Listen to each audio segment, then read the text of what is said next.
Sejam bem-vindos a mais um engradado de notícias do Reflexo do Todo. Eu sou o André. E eu sou a Ziza.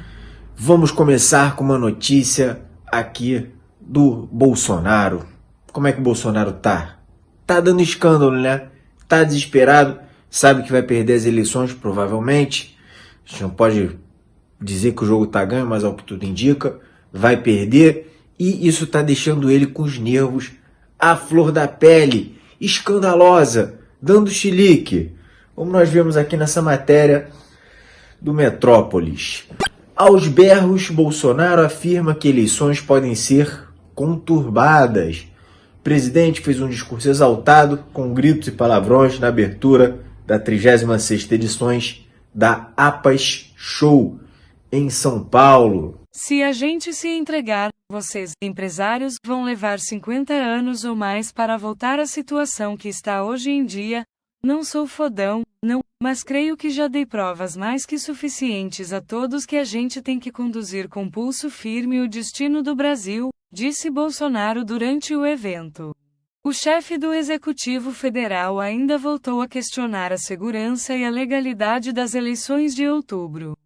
Fica aqui o questionamento de que situação é essa que o Bolsonaro diz que os empresários estão hoje, que vai demorar 50 anos para retornar. Porque a situação tá ruim para todo mundo, inclusive para os empresários. Aí você fala do empresariado médio, né? Até para o super empresariado vai estar ruim. Mas quando as pessoas têm muito, vocês sabem, né? Quem tem muito não sofre prejuízo, não. Só sofre prejuízo quem é pobre. Continuando aqui nessa matéria, abrindo aspas, pro saco de merda, vocês foram excepcionais nessa pandemia, mas tudo pode acontecer.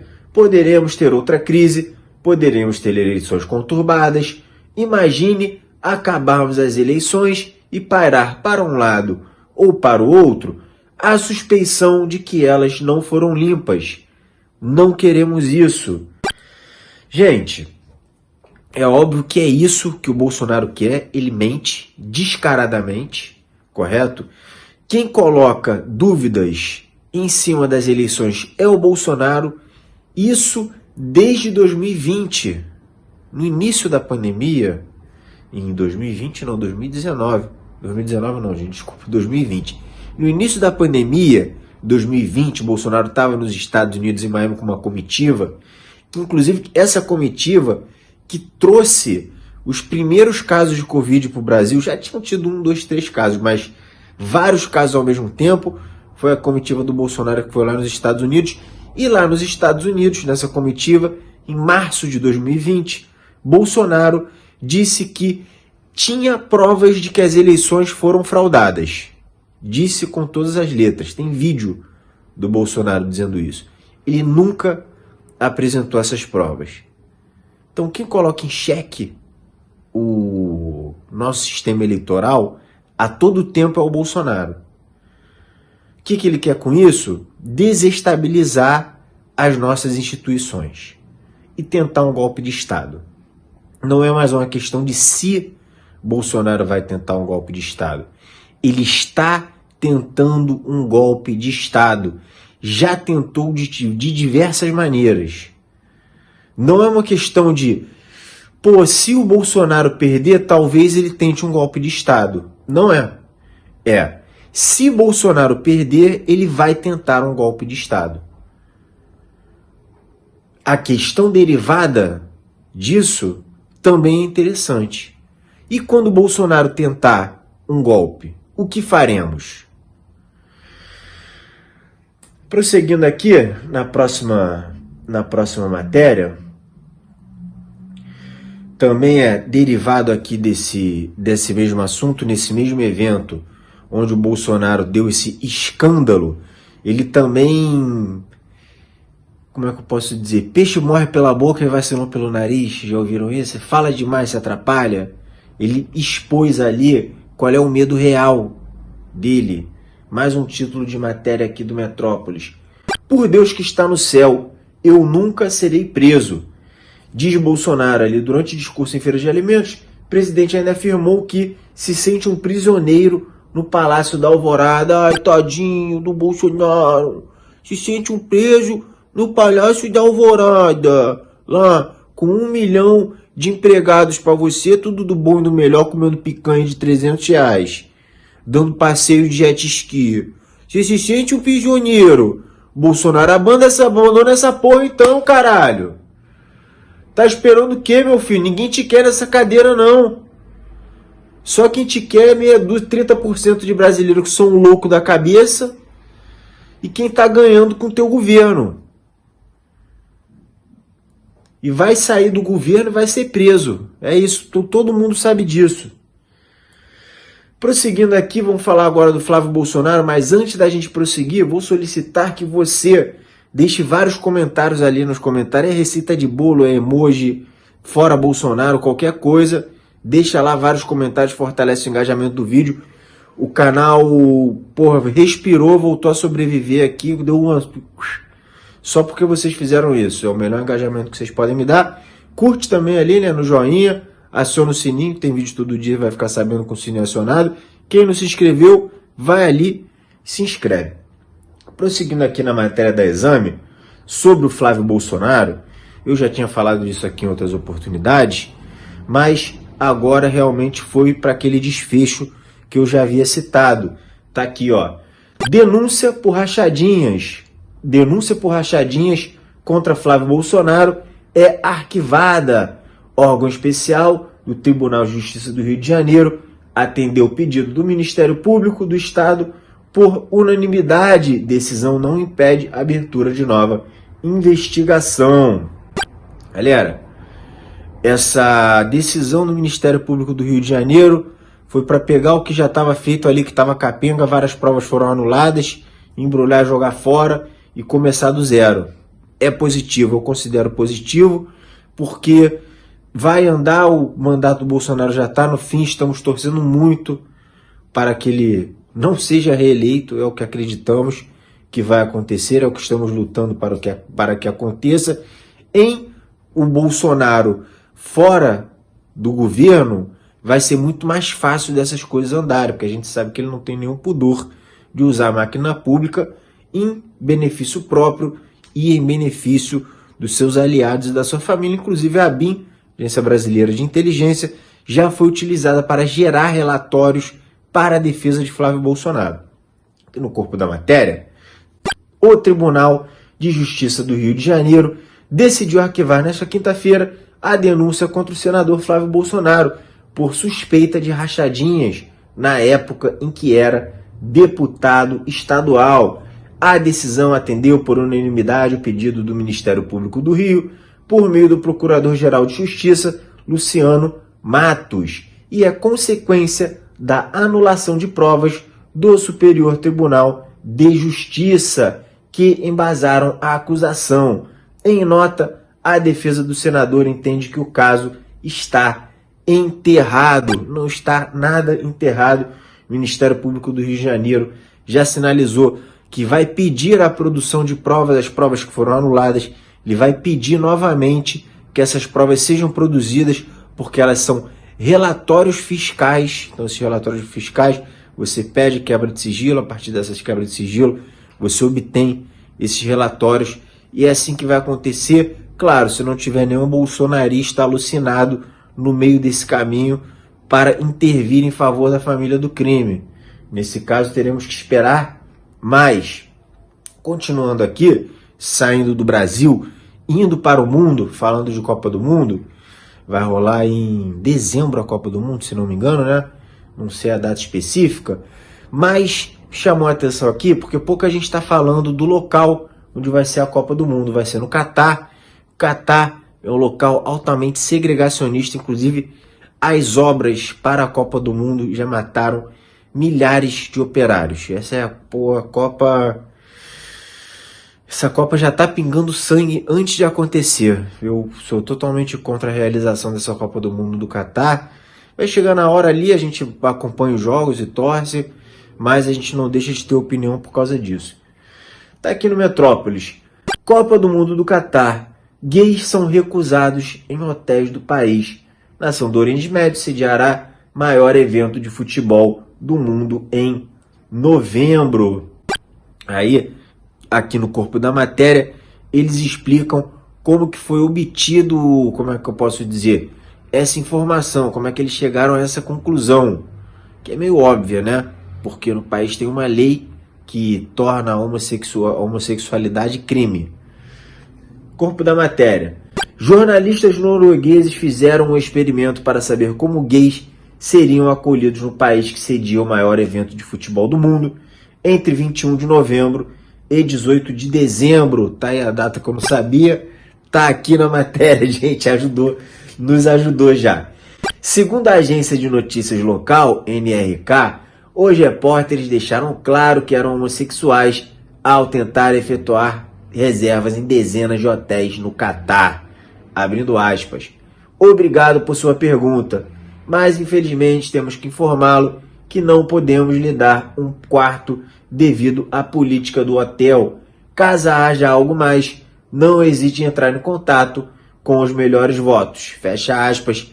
Foi a resposta de um dos estabelecimentos que recusou fazer a reserva. É horrível, isso não deveria ter sido feito a Copa do Mundo lá, mas eu não espero menos da FIFA, que é uma organização que todo mundo sabe que sempre esteve envolvida em falcatruas, já teve ex-presidente preso. É complicado e é muito dinheiro envolvido.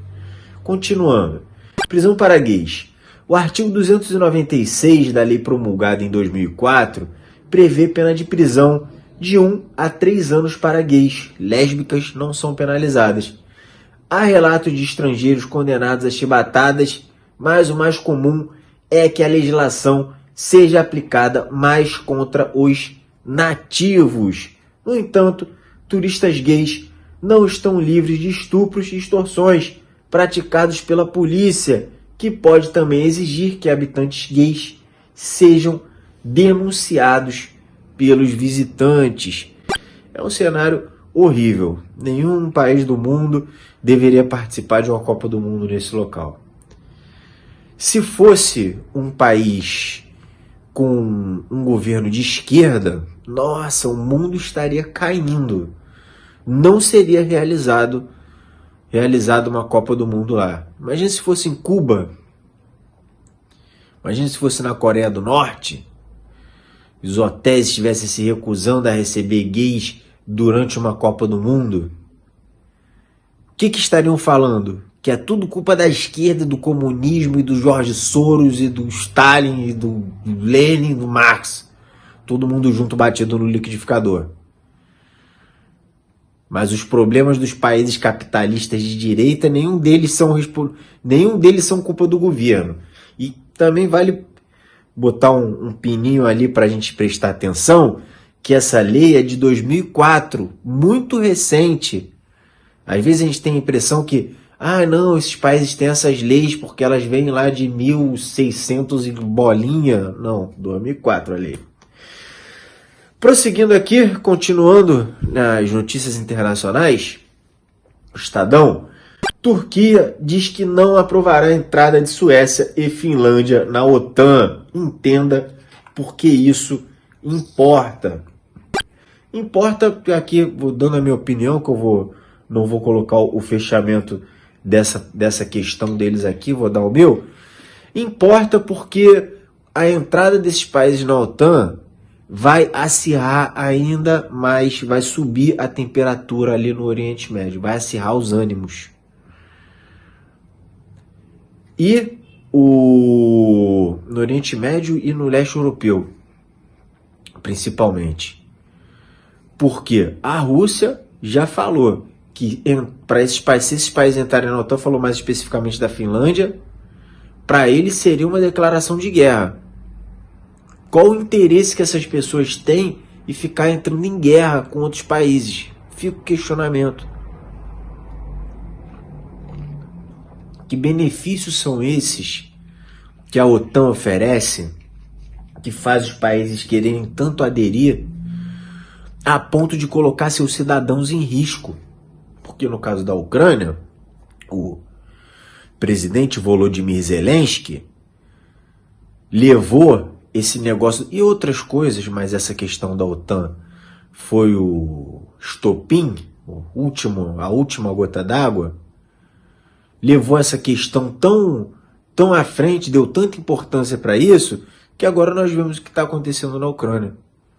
Não estou do lado da Rússia, não. Mas estou dizendo que os governantes têm que ser responsáveis pela vida dos seus conterrâneos, das pessoas que moram no país que ele governa. Quando você opta por entrar numa guerra, você está matando as pessoas. Tem que ser uma coisa inevitável. E é inevitável que você entre na OTAN, eu não considero. Aqui no corpo da matéria, estamos acompanhando os desenvolvimentos com a Suécia e a Finlândia, mas não temos pensamentos favoráveis, disse ele a repórteres. Ele é o Recep Tayyip Erdogan.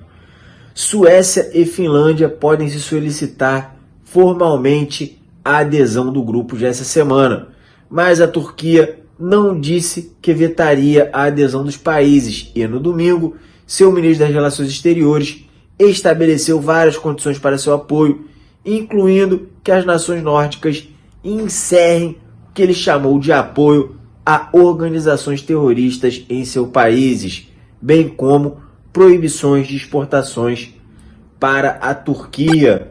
Aqui, quando ele fala de organizações terroristas, ele está falando mais especificamente do PKK e de um braço do PKK que estava lá naquela guerra da Síria.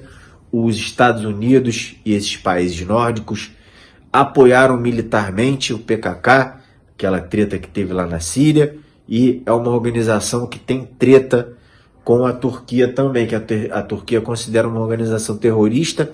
Inclusive o PKK é o Partido dos Trabalhadores, lá numa tradução livre. E é por isso que a Turquia diz que não vai aprovar a entrada da Suécia e da Finlândia. É um motivo específico deles, que não está relacionado com a guerra da Ucrânia, por exemplo, ou com o que a Rússia disse que ia fazer acontecer, caso esses países entrassem na OTAN, mas que dá o resultado que a gente espera, pelo menos que eu espero, que a gente não quer que a temperatura suba mais, a gente não quer uma terceira guerra mundial, eu não quero. Continuando aqui, falando agora de economia, essa matéria é do Globo, tá, gente? Depois de vencidinhos, é a vez dos feinhos. Chegou a minha vez, gente. Mercados tentam driblar inflação com descontos. Modalidade ganha espaço na prateleira de grandes supermercadistas com promoções que chegam a 50%. Caralho, essas matérias são de cair o cu da bunda, gente. Eu vou ler aqui agora para vocês o corpo da matéria. E puta que tá! Rio. Uma nova modalidade de comercialização estragando espaço do supermercado. A venda de produtos perto do vencimento, conhecidos como vencidinhos, e de itens que estão com as embalagens amassadas, mas sem comprometimento de qualidade, chamados de feinhos, ganham o consumidor, que mantém o padrão de compra e economiza, fornecedor que não tem devolução e o supermercadista. Caralho, se você lê essa notícia, parece que é uma coisa boa. Meu Deus, olha só, todo mundo está ganhando. Caralho, assim, a matéria correta, o desenvolvimento de texto correto dessa matéria deveria ir no sentido de que a crise é tão aguda, a inflação é tão alta, que as pessoas estão comendo alimentos perto do vencimento, que as empresas estão botando para vender produtos que não eram vendidos, que estavam com a embalagem danificada. Tem ninguém ganhando com isso, não. Quer dizer, Paulo Guedes está ganhando. Só ele. Quer dizer, e os super ricos? O Bolsonaro, a família Bolsonaro, né? O Flávio Bolsonaro outro dia comprou uma mansão de 100 milhões, 6 milhões, para ele tá tudo bem. Bom, Para finalizar aqui, gente, meteorologia, cotidiano, ciclo no UOL, ciclone, neve, tempestade, tempo muda em 15 estados do Brasil essa semana. Me chamou a atenção aqui essa imagem aqui do ciclone, porque eu achei parecido com a canga de tie-dye. Não parece com a canga de tie-dye? Eu achei parecido. Aqui. E não vou ler o corpo da matéria, mas fala ali que vão ter ventos de até 120 km, temperatura vai baixar 5 graus no Brasil inteiro, tem lugares que vai baixar mais. Então, fiquem ligados, coloca um casaquinho, saia com seu guarda-chuva, leva uma capa de chuva, que chuva não, que isso, gente? Capa de chuva, gente. Leve uma capa de chuva e se cuide para não ficar em locais alagados e de deslizamento. Beleza? Quem não curtiu, curte. Quem não se inscreveu, se inscreva. Mais o que? Quem não acionou o sininho, aciona. Quem quiser fortalecer o canal, vai ali embaixo no botão azulzinho, vire membro. A partir de R$5 nos ajude a continuar existindo. Tamo junto.